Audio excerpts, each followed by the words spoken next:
We thought it was empty, but it was already open. It was around 2 a.m.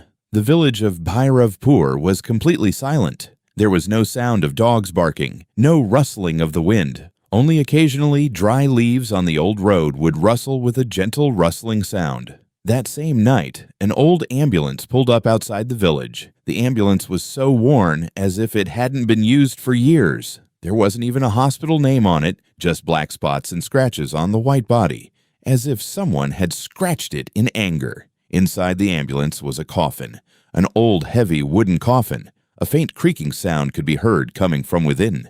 The driver was nervous. He lit a cigarette with trembling hands and said, "I can't go any further. This isn't my job." Just then, a man emerged from the darkness. He was wearing a white coat, probably a doctor, but his eyes were completely empty, as if they held no life. He speaks in a calm voice.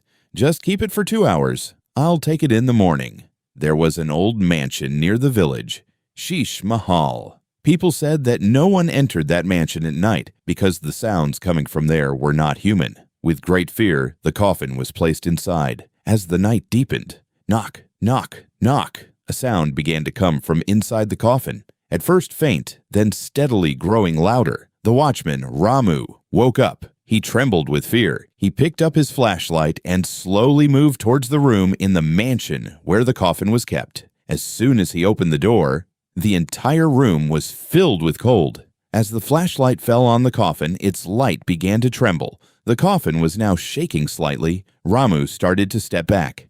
How is it shaking? Then suddenly, cram! The lid of the coffin lifted slightly. A dark shadow appeared from inside. But it wasn't human. Its eyes were rolling in the opposite direction, and black smoke was coming out of its mouth. Ramu couldn't even scream. His voice seemed to get stuck in his throat. The shadow slowly began to walk out, and at that moment, the same doctor was standing outside the mansion smiling, but his smile wasn't human. He's awake now. The coffin opened completely, and what came out wasn't a corpse. It was something beyond words. Its footsteps weren't touching the ground, yet the entire mansion was shaking. Ramu started to run, but the door had closed. A voice came from behind. "Why did you try to stop him?" Ramu looked back.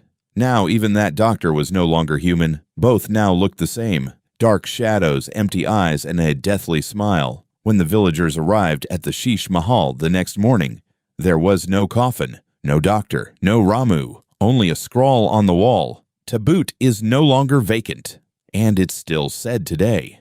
If anyone passes that road at 2 a.m., an old ambulance slowly begins to follow, and from it comes a faint knocking sound.